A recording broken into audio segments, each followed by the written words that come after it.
warahmatullahi wabarakatuh. Kembali lagi bersama saya Sari Rita Ratna, calon guru penggerak angkatan 10 dari SMP Negeri 3 Seberida, Kabupaten Indragiri Hulu.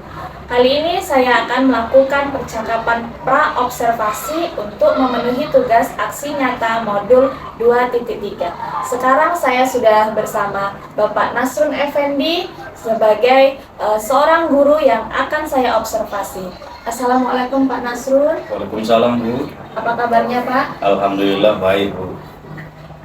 Mohon izin ya Pak ya. Iya. Kita akan melakukan percakapan dan ada beberapa pertanyaan nanti yang akan saya ajukan. Baik. Jadi Pak, ini adalah percakapan pra-observasi yang dilakukan sebelum observasi nanti berlangsung. Baik.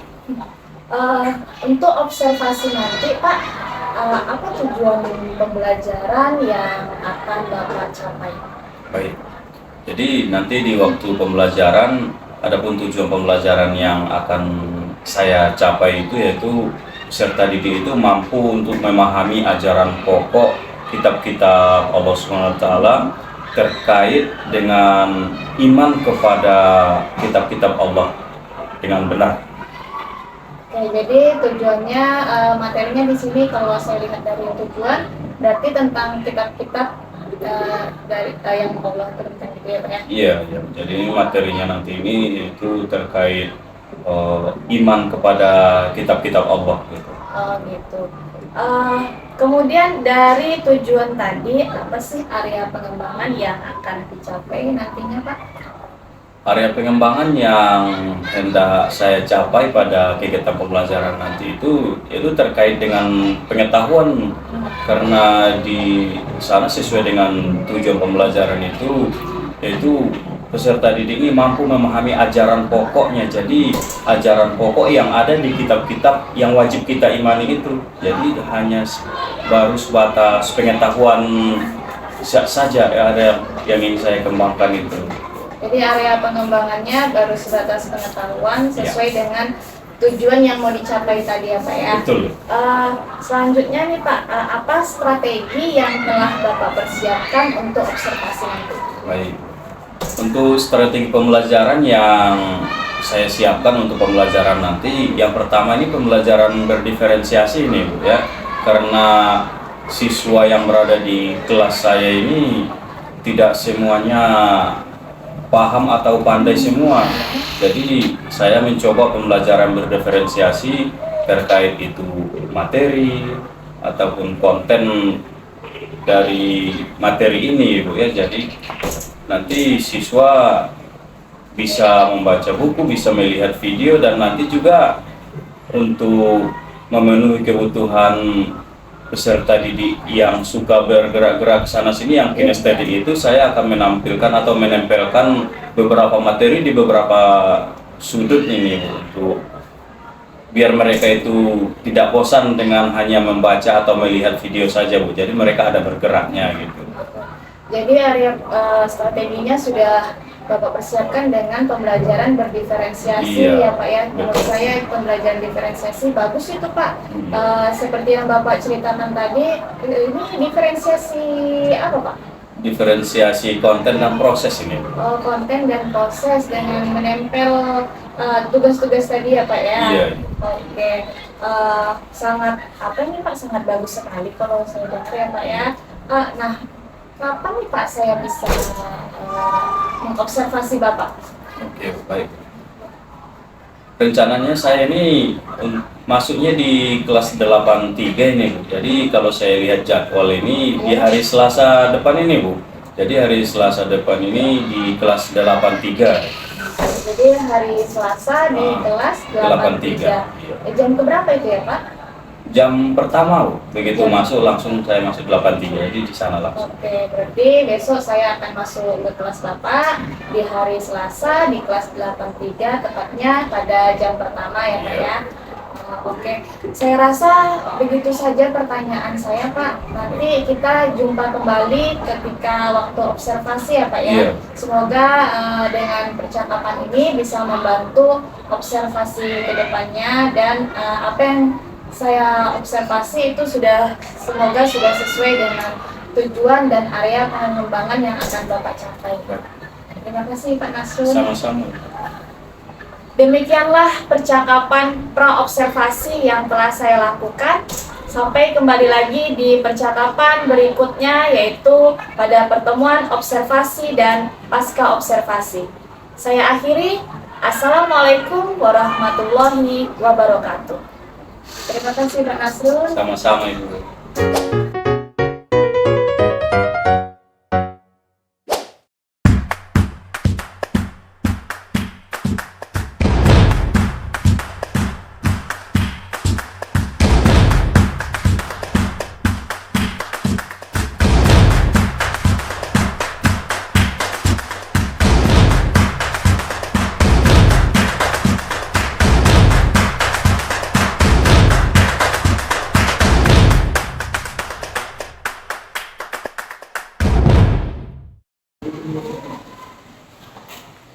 Assalamualaikum warahmatullahi wabarakatuh. Waalaikumsalam warahmatullahi wabarakatuh. Apa kabar kalian pagi ini? Baik. Alhamdulillah. Sehat semuanya? Sebelum kita mulai pembelajaran, alangkah baiknya kita berdoa dulu ya. Mohon satu orang, siapa ketua kelasnya ya? Silakan dipimpin untuk berdoa. Ya Pak, doa mulai.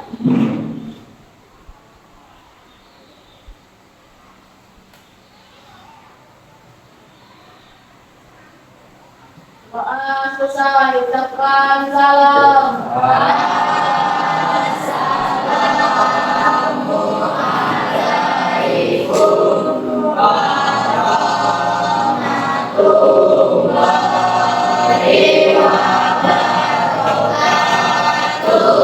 Waalaikumsalam warahmatullahi wabarakatuh. Ada yang tidak hadir? Siapa? Alam Budi Kusuma. Kemana dia? Udah lama sakitnya? Udah berapa hari? Seminggu? Belum. Sakit apa namanya? Pak Ubar. Mudah-mudahan cepat sembuh ya. Siapa lagi? Satu aja.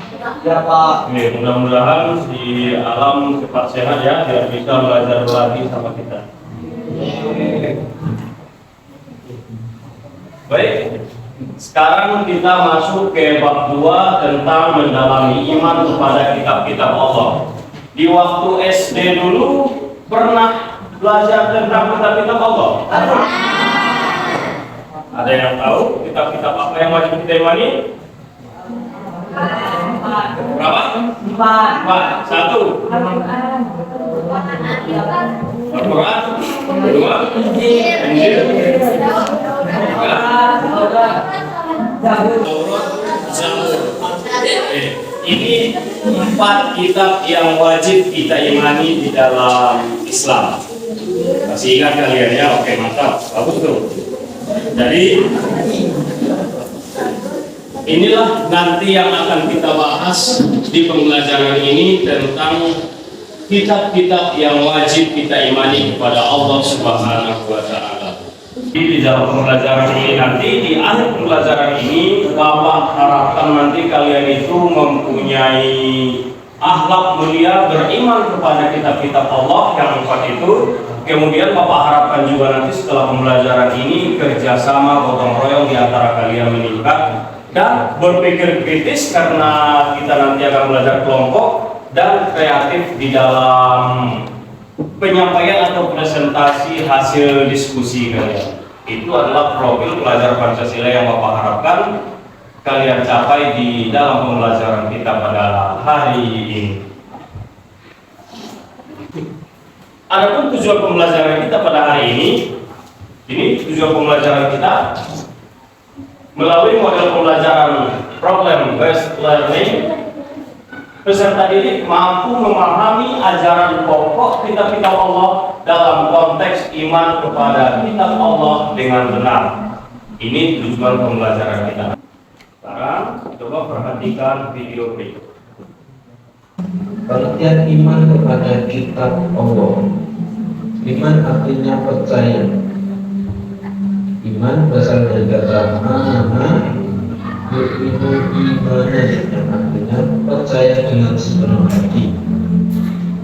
Iman kepada kitab Allah artinya kita harus mempercayai dengan sepenuh hati juga bahwa kitab yang diturunkan oleh Allah SWT kepada kita itu benar-benar adanya sebagai pedoman hidup kita agar dapat meraih kebahagiaan di dunia maupun di akhirat.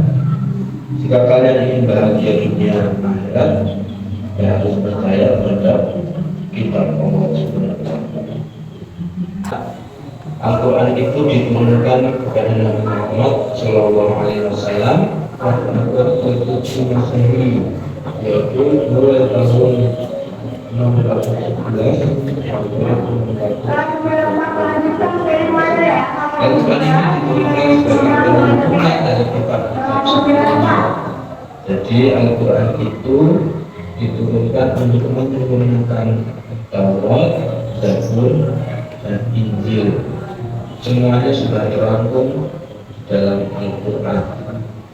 Secara umum, isi Al-Quran berisi tentang satu akidah atau keyakinan, kedua akhlak atau budi pekerti, ketiga ibadah, keempatnya amalah yaitu hubungan manusia satu dengan yang lainnya, kemudian ada tarikh yaitu sejarah.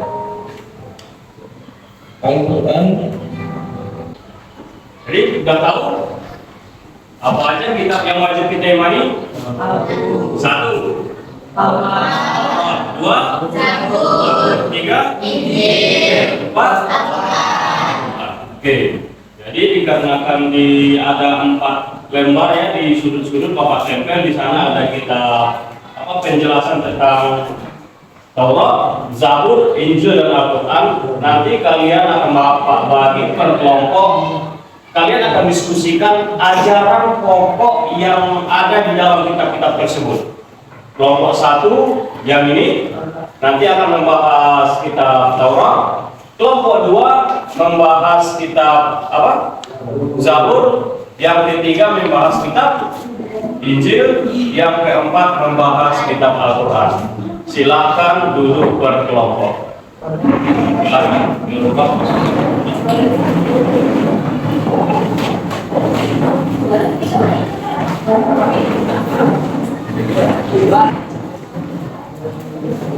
Oke, sudah. Sekarang tugasnya kalian tunjuk satu orang nanti yang akan mempresentasikan ke depan. Nah, setelah kalian tunjuk siapa yang akan mempresentasikan ke depan, kalian boleh berkeliling menuju lembaran-lembaran atau kertas yang Bapak tempel. Di sana sudah ada materi tentang ajaran pokok. Silakan, boleh silakan berdiri. Tidak harus sendiri, boleh bertiga untuk cepat. Silakan. Tulis semuanya, tulis ada yang kamu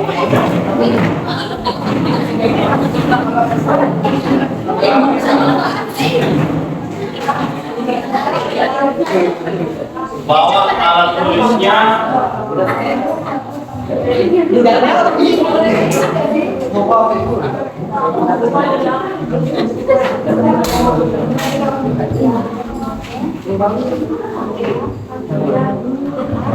Oke.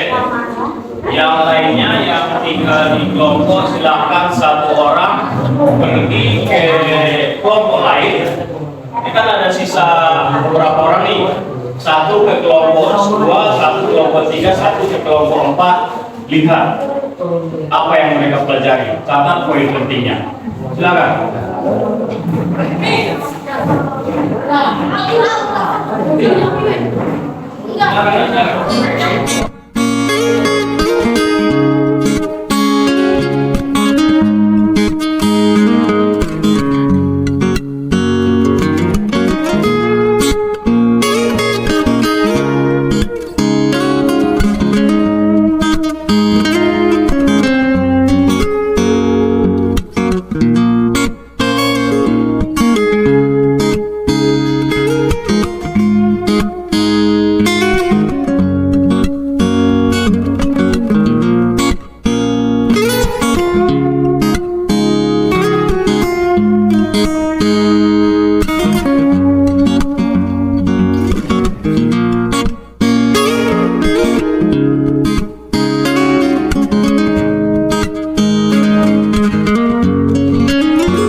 sekarang waktunya kita mempresentasikan atau mengatakan nantinya ke depan ya. Kita mulai dari kelompok berapa dulu? Oke, silakan kelompok 1 maju ke depan.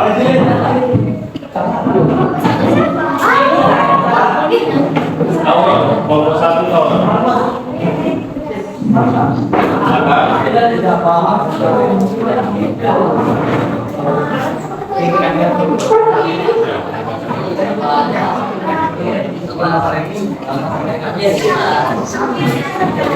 Oke, perhatikan. Yang lain perhatikan. Ya, saya dan sekali dari kelompok 1 akan membacakan ajaran pokok tentang kitab Taurat. Kitab Taurat yaitu terdiri atas 3 perintah dan 7 larangan. 1. Perintah mengesahkan Allah. 2. Perintah menghormati ayah dan ibu. 3. Perintah mensucikan hari Sabtu.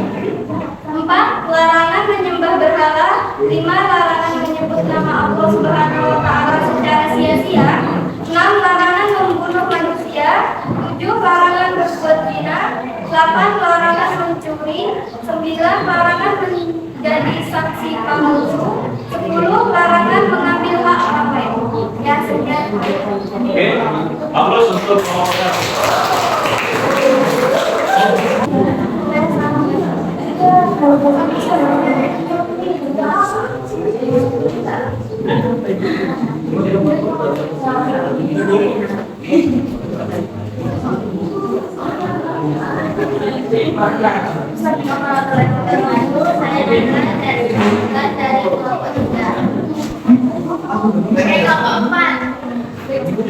Di pokok kitab Al-Quran ada 6 antara lain akidah, ibadah, akhlak, amalan, hari, ilmu, dan ilmu pengetahuan.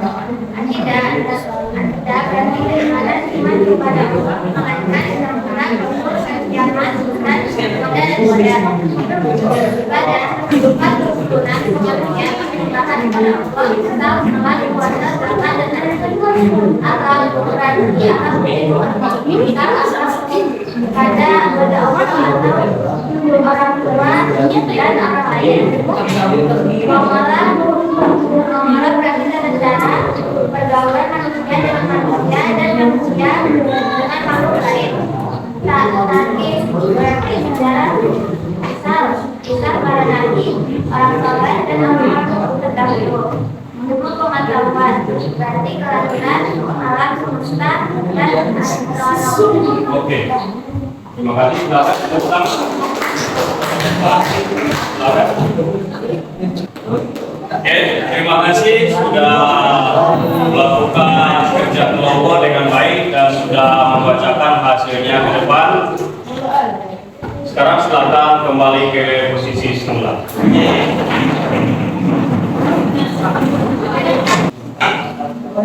Jadi seperti yang sudah kalian bacakan berkelompok tadi, ke depan satu-satu perwakilan dari kelompok, itulah ajaran kelompok yang ada di kitab yang wajib kita imani. Antara Taurat, Zabur, Injil, dan Al-Quran, itulah yang kalian bacakan itu ajaran pokoknya. Taurat, Zabur, dan Injil itu sudah dirangkum semuanya di dalam Al-Quran. Jadi kita tidak perlu mengamalkan Injil, tidak perlu mengamalkan ajaran Taurat lagi karena dia sudah dirangkum semuanya di dalam Al-Quran. Oke? Ada akidah. Kalau di Taurat tadi ada mengesahkan Allah, di Al-Quran ada akidah. Akidah itu adalah tentang mengesahkan Allah. Di larangan mencuri, seperti tadi di mana itu? Di Taurat juga ya. Ada larangan mencuri, larangan membunuh, itu muamalah, hubungan antara sesama manusia dan alam. Dilarang merusak alam juga ada tadi di mana di ajaran Zabur. Itu muamalah, hubungan antara sesama manusia dan alam. Oke? Karena sudah selesai mempresentasikan, berikutnya Bapak ingin kalian mengerjakan beberapa soal untuk mengecek sejauh mana kalian pemahamannya ya.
dan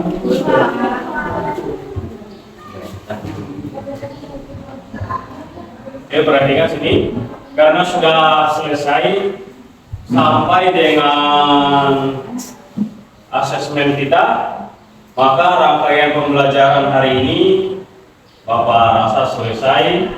Dan dari cara kalian mempresentasikan tadi, Bapak rasa juga kalian sudah memahami apa itu beriman kepada kitab-kitab Allah dan apa saja kitab-kitab yang wajib kita imani. Bapak tanya lagi, kitab yang wajib kita imani ada berapa? 1. Diturunkan kepada siapa? 2. Diturunkan kepada 3. Kepada 4. Kepada Alhamdulillah, kalian paham tentang kitab-kitab Al-Quran dan kitab-kitab yang wajib kita imani dan penerimanya. Untuk pembelajaran kita minggu depan, kita masuk kepada pembahasan ajaran pokoknya. Oke, Bapak akhiri. Assalamualaikum warahmatullahi wabarakatuh.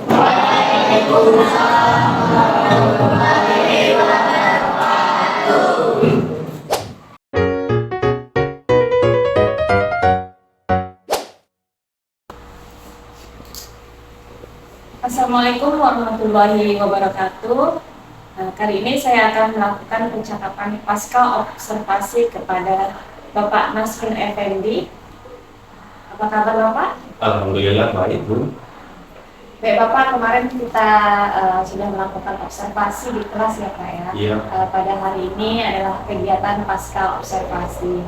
Nah, ada beberapa catatan sih Pak yang sudah saya catat di buku agenda saya. Ya Pak ya, izinkan saya untuk bertanya mengenai beberapa pertanyaan. Kemarin setelah melakukan ketika melakukan observasi, bagaimana perasaan Bapak terkait jalannya observasi di dalam kelas? Kalau pada saat itu perasaan saya agak gugup sih Bu ya. Soalnya selama ini kan ngajar tak ada yang memperhatikan, tak ada yang menilai Bu ya. Jadi pertama Ibu di dalam itu ya agak gugup Ibu. Iya. Jadi waktu observasi gugup ya Pak ya? Iya, gugup. Lalu bagaimana Pak setelah itu, bagaimana Bapak cara mengatasi kegugupan itu? Tapi saya bawakan ke suasana aktif dengan siswa aja Bu. Jadi seolah-olah Ibu itu juga tidak ada di dalam saya buat. Jadi hilanglah perasaan gugup itu gitu. Oke, bagus kalau gitu ya Pak ya.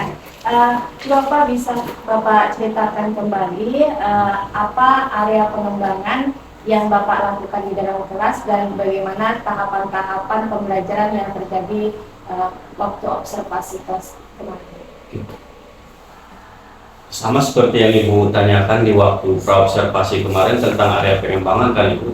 Jadi masih sama juga seperti yang saya terapkan pada saat observasi itu. Area pengembangannya itu terkait masalah aspek pengetahuan dan aspek keterampilan ya Ibu ya. Kemudian kalau masalah langkah-langkah pembelajaran yang saya laksanakan itu seperti ada kegiatan pendahuluan, kegiatan inti dan penutup.